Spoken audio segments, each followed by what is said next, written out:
네, 지금부터 바이러스 확산 문제에 대한 해설을 시작하도록 하겠습니다. 네, 이 바이러스 확산 문제에 대한 목표는 바이러스 감염과 확산 현상과 관련한 모델링과 대략적인 예측과 관련한 문제입니다. 처음에 감염된 인원수에 따라 날짜가 지남에 따라 기하급수적으로 감염 인원이 증가가 됩니다. 이러한 바이러스 감염과 확산 현상을 생각해 보면 매우 복잡할 것 같지만 문제에서 주어진 상황을 잘 살펴보면 매우 규칙적인 관계를 가지고 있음을 파악할 수 있습니다. 어떤 날 처음 감염된 한 명은 다음과 같은 흐름에 따라 다른 사람들을 감염시키게 됨을 알 수 있습니다. 자, 0일이 경과, 즉 감염된 겁니다. 자, 하루가 지나면 다른 사람을 감염시키지 않습니다. 자, 이틀째가 되면 새로운 사람을 2명 감염시킵니다. 자, 이게 뭐 감염 지수라고 하는 거죠. 자, 3일째가 되면 다시 새로운 사람 한 명을 더 감염시킵니다. 자, 4일째가 경과되면 더 이상 감염시키지 못하고요. 5일째가 경과돼도 더 이상 감염시키지 못합니다. 6일째가 돼도 더 이상 감염시키지 못한 상태로 계속 유지가 됩니다. 물론 어떤 실제 감염 실제 어떤 바이러스 어떤 실제 바이러스를 갖다 모델링한 건 아니고 가상의 어떤 바이러스를 그냥 가정을 한 건데 이런 것들을 실제로 실제 모델링 할 수가 있겠죠. 자, 그런데 요 규칙을 잘 보게 되면 1일에서 2일에 넘어가면서 새로 2명을 새로 감염시키고 한 명이요. 그 다음에 2일에서 3일 넘어가면서 새로 한 명을 또 감염시킵니다. 이런 비슷한 규칙을 마음대로 넣을 수도 있겠죠. 실제로 이제 모델링 할 수 있습니다. 여러 가지 규칙을 넣어서요. 자, 그런데 이제 잘 보면, 어쨌든 요 규칙 잘 보게 되면, 어, 이게 이제 피보나치 수열 이야기에서 토끼 키우기와 비슷합니다. 네, 맞아요. 이런 거를 잘 모르시는 분들 많이 계시죠. 우리가 피보나치 수열할 때, 는 앞에 있는 수, 그러니까 앞에 있는 그 이전수, 피보나치 수열에 있어 이라고 할 때는 어떤 수의 어떤 규칙 시리즈인데요. 시퀀스 시리즈? 시퀀스라고 하는데 어떤 수를 나열한 거죠. 수를 나열한 거고 앞에 있는 어떤 수 2개를 합을 다음 수를 만들어요. 오늘 이런 이야기를 잘 모르시는 분들이 되게 많은데 원래 피보나치는 이름도 아니고요. 어떤 별명입니다, 별명. 이야기들을 학생들하고 얘기할 때는 그런 이야기들을 되게 많이 알고 있는 게 좋은데요. 원래는 이제 어떤 도시, 그 이태리 쪽이었나? 그 유명한 도시인데, 거기에서 이제 원래 토끼를 키우는 겁니다. 어떤 그 도시의 시장이었는데, 그 토끼 가죽. 그 당시에는 이제 토끼 가죽이 중요한 이제 생산품이죠, 공산품이죠. 그래서 토끼를 키웠을 때 얼마만큼의 이제 가죽을 많이 만들 수 있을까 이런 게 궁금해졌던 시장이 그 도시에서 이제 수학을 잘하기로 유명한 피보나치라는 별명 가진 사람을 불러서 얼마나 토끼 가죽을 뽑아낼 수 있을까 이렇게 물어보는 거죠. 그러니까 이제 그거와 관련해서 이제 어떡하지 계산해보던 생각을 해보던 피보나치라는 이제 별명 가진 사람이 이제 규칙을 발견한 거예요. 이제 그게 이제 피보나치 수의 유래입니다. 믿거나 말거나 찾아보세요. 진짜 거예요. 근데 이제 그때 피보나치 토끼 키우기입니다. 물론 이제 그때 이제 여러 가지들 과학도 그렇고 수학도 그렇고 여러 가지들이 있는데 이상적인 상황을 만들죠. 토끼 한 쌍으로 시작하는데 이제 그런 거예요. 이게 그겁니다. 원래 이제 세균 키우기 비슷한데 무성생식 그런 게 있어요. 그런 건데 마찬가지로 비슷합니다. 이제 바이러스 확산도 약간 그런 걸로 모델링 한 겁니다.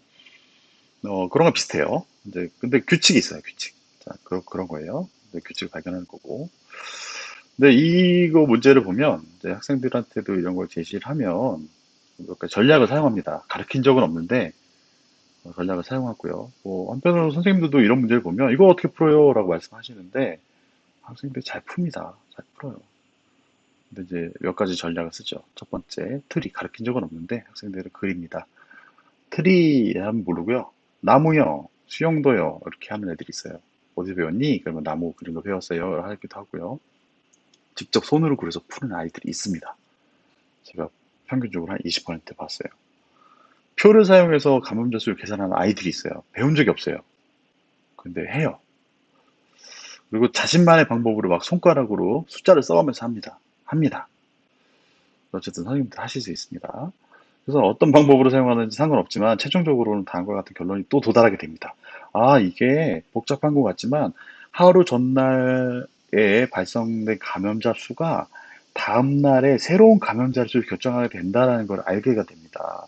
네, 당연히 그렇게 돼요. 왜냐하면 이미 저 규칙들 속에서 어, 감염자가 그 아까 보셨지만 뭐 두 명을 더 새로 감염시키고 한 명을 새로 감염시키고 그런 규칙을 알게 되거든요.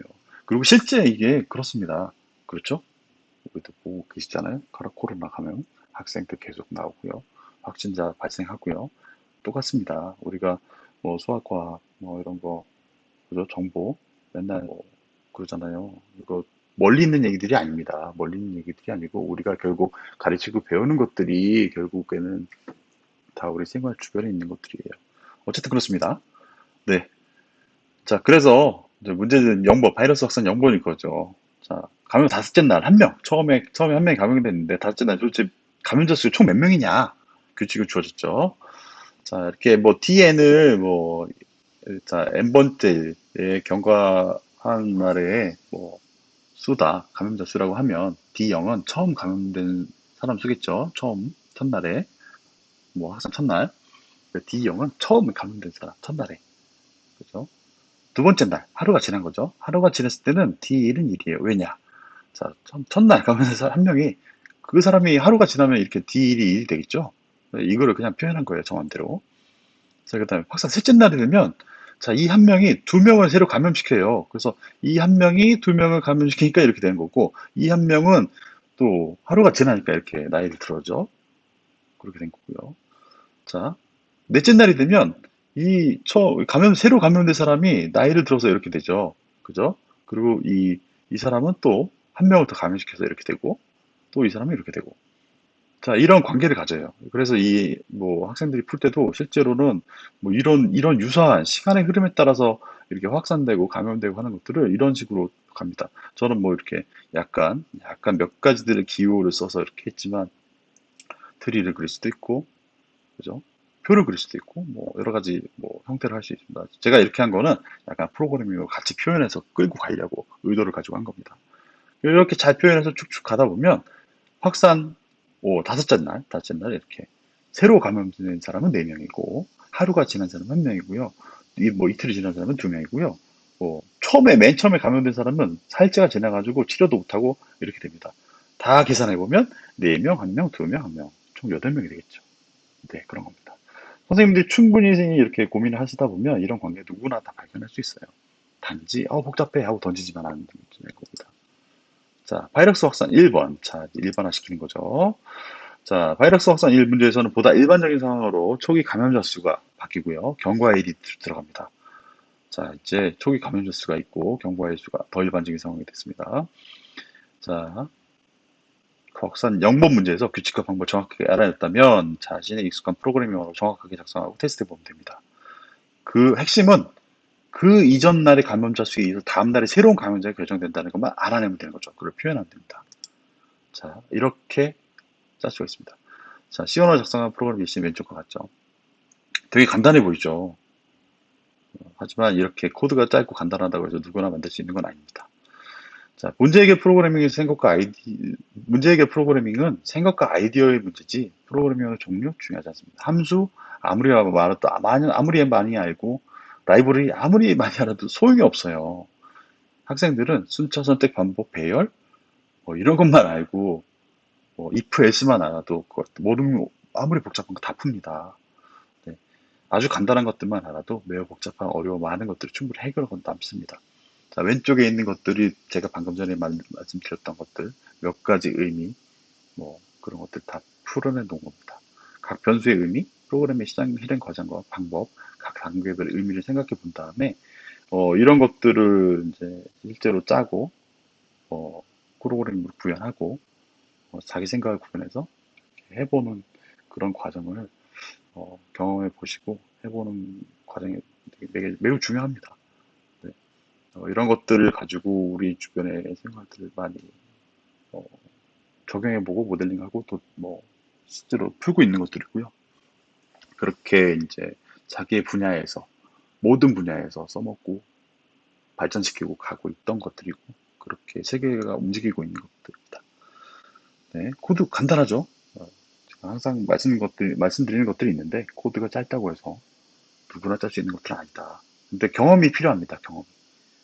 그런 경험이 많은 학생들은 자기가 알고 있는 것들을 가지고 뭐든지 할 수 있는 거고요. 아무리 많은 것들을 배웠다고 하더라도 이런 걸 해보지 않은 선생님들은 아무것도 못하는 거죠. 교수님들도 못합니다. 네, 어쨌든 자, 이상으로 바이러스 확산에 대한 간단한 설명을 마치도록 하겠습니다.